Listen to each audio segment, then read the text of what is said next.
Les grandes gueules, RMC Story, les grandes gueules en direct de 9h à midi. Le rendez-vous de la liberté d'expression. Vous souhaitez assister à l'émission? Pas de problème. 06 60 61 00 60. 06 60 61 00 60 pour être en direct avec nous. Retrouvez un trio de GG tous les jours. Exemple, demain, nous serons avec Sylvain Grandserre, avec Joël Dagosseri et avec Daniel Riolo. Aujourd'hui, dans les grandes gueules, Fatima Idbounoua, Monsieur Johnny Blanc, Monsieur Gilles William Golnadel, le grand oral des GG tout à l'heure avec l'humoriste, le cousin canadien Sugar Sammy, comme il dit avec son bel accent. Il sera avec nous, il est en spectacle à l'Alhambra. C'est le succès total. C'est plein tous les soirs, donc il prolonge et il est en tournée à travers toute la France. Il viendra nous parler de cette France qu'il aime, sur laquelle il dit aussi pique-pendre, mais avec humour, sur les Français, sur les Parisiens. Il sera avec nous tout à l'heure à 11h05, 11h-5 le match, 11h-20 les GG veulent savoir. Il paraît que dans les mesures d'Emmanuel Macron, il y a l'idée de la suppression de l'ENA.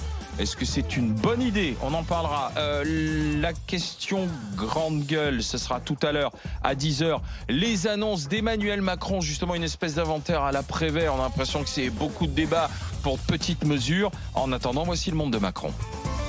RMC, les grandes gueules. Ce que je veux, c'est que vous alliez le faire gagner. Le monde de Macron. Vive la République, vive la France. Et on va reparler d'un mot de l'incendie de Notre-Dame, mais simplement vu par le syndicat l'UNEF, l'Union nationale des étudiants de France, et le propos polémique de certains de ses dirigeants. Oui, alors on va laisser la parole à Gilles William Golnadel parce qu'autour de la table, c'est lui qui est le plus choqué par ce qui a été dit. Alors l'UNEF, ce n'est plus le premier syndicat des étudiants, c'est le deuxième. La FAGE est devant et c'est vrai que c'est un syndicat qui a connu pas mal de polémiques. Il y a eu des histoires d'agressions sexuelles. Il y a eu aussi effectivement ces prises de position, d'opinion sur un discours très racialiste, communautariste. Et la dernière en date de l'UNEF, c'est des tweets qui ont été envoyés par deux membres du bureau national du syndicat, notamment « Je m'en fiche de Notre-Dame » ou « Je m'en fiche de l'histoire de France ». Alors c'est vrai que quand on est responsable d'un syndicat d'étudiants, on peut évidemment beaucoup plus loin que ça. éviter d'écrire n'importe quoi. C'est allé beaucoup plus loin que ça, parce que toujours celle qui dit « Je m'en fiche de Notre-Dame » a écrit jusqu'où les gens vont pleurer pour des bouts de bois. Vous aimez trop l'identité française, alors objectivement c'est votre délire de petit blanc. Voilà ce qu'elle écrit. Et puis une demi-heure plus tard, il y a un membre du bureau national, Édouard Lebert, qui est allé de son tweet en disant « Ça y est, drame national parce qu'une charpente de cathédrale brûle ». Gilles William Golnadel. Non mais on n'est plus dans le dérapage. Le mot dérive est un euphémisme. Ça en dit long, effectivement, sur l'état de l'UNEF qui organise des camps racisés. Et d'une certaine manière, que des membres du bureau national de l'UNEF en soient au racisme anti-blanc, puisque c'est votre délire de petit blanc, on s'en bat les couilles, on s'en balèque de Notre-Dame.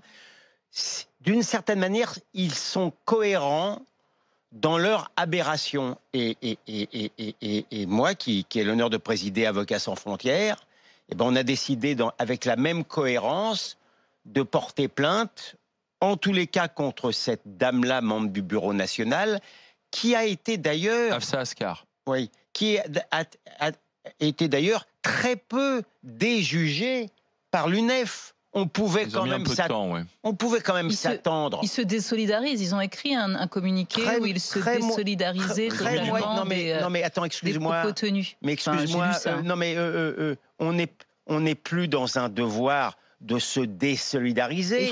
Et qu'elle allait passer, qu'ils allaient décider mais dans ces cas-là, le minimum syndical, si j'ose dire, c'est de condamner avec sévérité, de ne pas se contenter de se désolidariser. Donc, même là, on voit qu'une faible distance entre cette aberration. Mon imagination est impuissante à décrire ce que aurait été la réaction nationale si jamais d'aventure quelqu'un s'était félicité de ce qu'un bâtiment aussi prestigieux de cela soit détruit par les flammes dans un pays étranger. Donc je veux dire, il y a une détestation, il y a une détestation générale, non seulement de ce qu'est la culture française, non seulement de ce qu'est la France, mais même de ce que sont les Français eux-mêmes.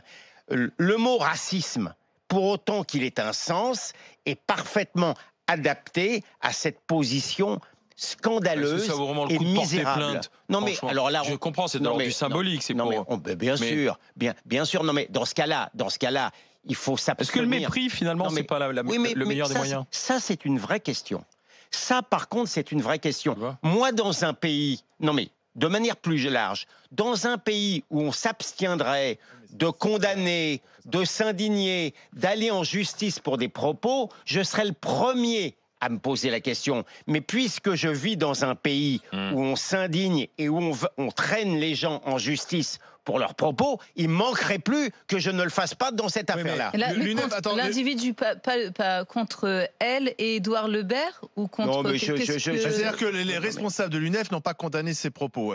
Ils ont condamné la polémique, donc ça, il y a une ambiguïté. Donc ça serait bien que la présidente de l'UNEF... Après, ils ont condamné la polémique et après, ils ont condamné les propos et elle est même revenue sur ça. Alors, ça serait bien que la présidente de l'UNEF s'explique parce que c'est quand même une instance représentative. C'est pas rien. Oui, mais c'est la moindre des choses. Quand il y a des négociations, les présidents de fac négocient avec l'UNEF, enfin voilà. Donc à un moment donné, il y a sans doute des étudiants qui honnêtement s'engagent auprès de l'UNEF et qui ne peuvent pas se sentir représentés par niveau culturel, le niveau culturel. Oui, ça en dit long sur le niveau de la fac. Ça en dit long sur le niveau culturel de ces gens-là en plus, en passant. Elle représente pas tous les étudiants.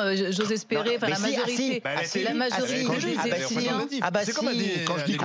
Fatima, il se trouve que c'est une représentante.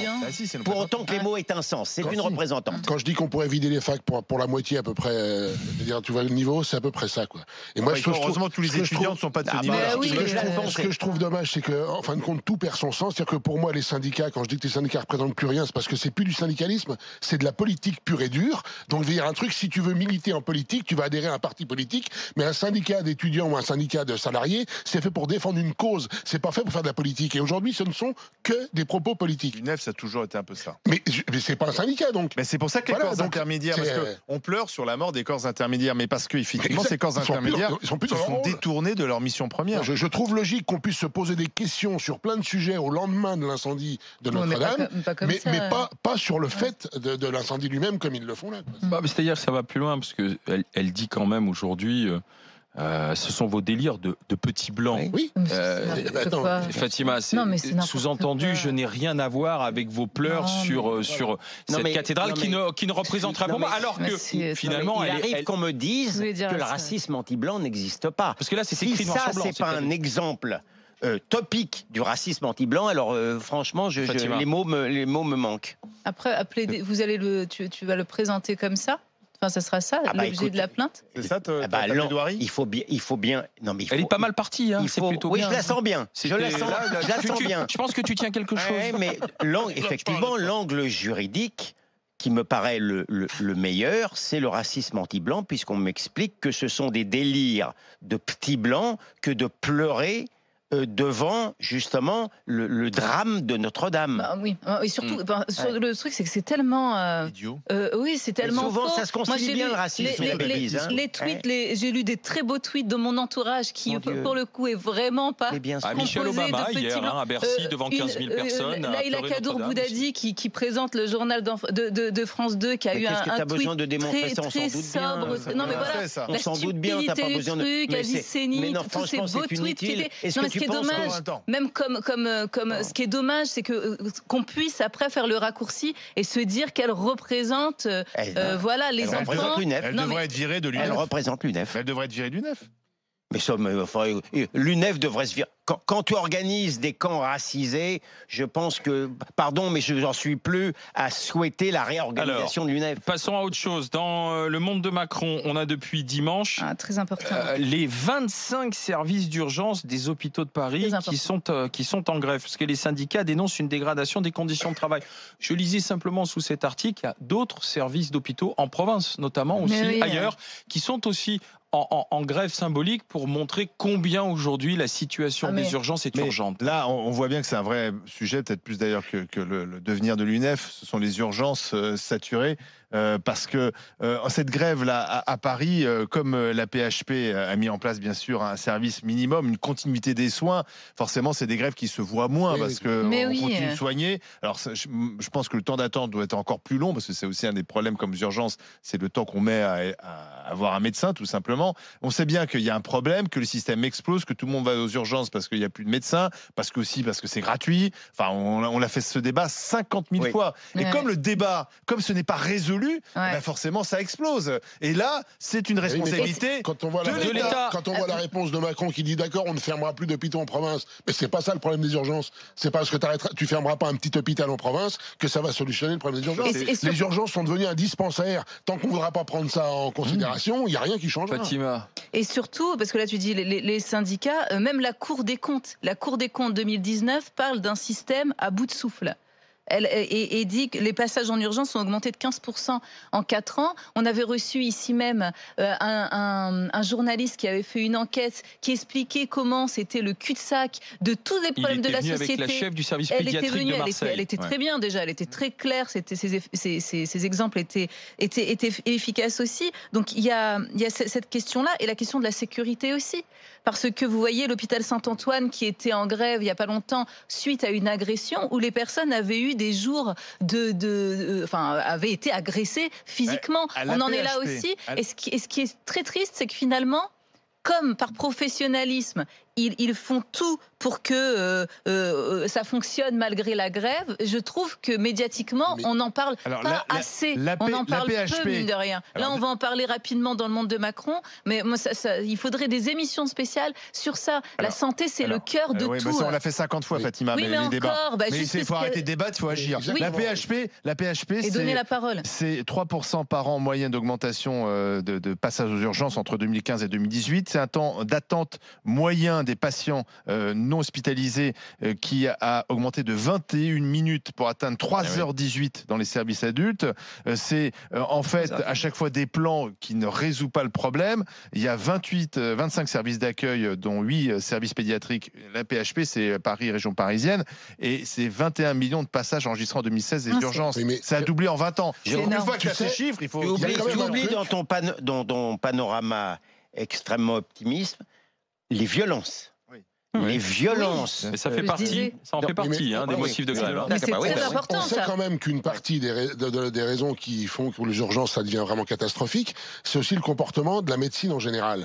Rappelle-toi quand même que cette pédiatre de la Timone qu'on avait, quand je lui ai dit, est-ce que vous ne pensez pas que nos généralistes sont devenus des enfants gâtés, hein? Elle me dit, pourquoi vous dites ça? Et on avait cité l'exemple de cette femme qui s'installait tout bip dans une commune, qui bossait du mardi matin à 9h au jeudi soir 18h et terminé. Le médecin la réponse de la pédiatre de la Timone, c'était de me dire, chacun a le droit d'organiser sa vie comme il l'entend. Je suis d'accord, mais le problème c'est que si même les médecins ont plus que des droits, moi je suis désolé, je connais personne qui a une profession, il peut vivre en bossant que 3 jours par semaine, et puis après je vais te dire un truc, quand t'es tout libre, t'es 10 ans d'études, c'est l'État qui te les a payés, alors peut-être que t'as un minimum de retour sur investissement, que tu n'as pas que des droits. J'ai du mal à comprendre comment une infirmière qui fait l'école d'infirmière soit obligée de rendre 5 ans à l'hôpital où elle fait ses cours, et qu'un tout-bib lui pourrait faire ce qu'il veut n'importe où, n'importe comment. Il y a un moment, il faut aussi... Il faut responsabiliser les médecins, mais je pense, généralistes. Pourquoi tout le monde finit aux urgences à 18h? Tu ne peux plus avoir un médecin nulle part. Mais forcément, tu vas aux urgences, t'as pas d'autre solution. Alors il y a eu aussi le problème de numerus clausus qui a sauté pour qu'on ait plus de médecins aussi disponibles. Ça va prendre du temps, mais les deux revendications principales, effectivement, ce sont plus d'effectifs et plus de sécurité. Mais oui. C'est dit. Et il y a aussi une prime de 300 €, notamment, qui est demandée. Mais la sécurité, je voyais ce que disait un des infirmiers, notamment en lisant les articles. La sécurité, dit-il, c'est aussi la sécurité pour les malades. C'est-à-dire qu'on ne peut pas être dans un service d'urgence où on a besoin de 3 ou 4 infirmiers qui doivent aller calmer une bagarre et ne pas s'occuper des malades, ou qui doivent aller calmer une bande surexcitée qui arrive pour faire immédiatement soigner l'un des leurs ou quoi que ce soit. Je te rassure, on peut pas faire ça. Embaucher 700 personnes comme le réclament les urgentistes, n'empêche que tu passeras toujours 6 heures sur le brancard parce qu'il n'y a pas de lit. Donc c'est pas une question de personnel. Il y a trop de monde aux urgences qui n'ont rien à y faire. C'est ça qu'il faut solutionner. Parce que la France, c'est comme dans l'éducation. non. C'est toujours la politique du chiffre ou du nombre. Faut embaucher, faut mettre plus d'argent, faut organiser différemment. C'est tout. Dans un instant, on se retrouve justement pour poser la question grande gueule du moment. Vous savez que le président de la République devait parler lundi soir. Il y a eu l'incendie de la cathédrale Notre-Dame. Et finalement, comme c'était enregistré, son allocution, il y a des petits malins qui se sont débrouillés pour faire fuiter dans la presse les mesures que devait annoncer Emmanuel Macron. Donc on a tout. On a tout. Il y en a pour la démocratie, il y en a pour la décentralisation, il y en a pour le pouvoir d'achat. Bref, on a une espèce d'inventaire à la Prévert, mais on va le détailler. Mais la question grande gueule, c'est tout ça pour ça. On en parlera avec vous, bien sûr, au 32-16. Restez avec les GG. RMC, 9h midi, les grandes gueules.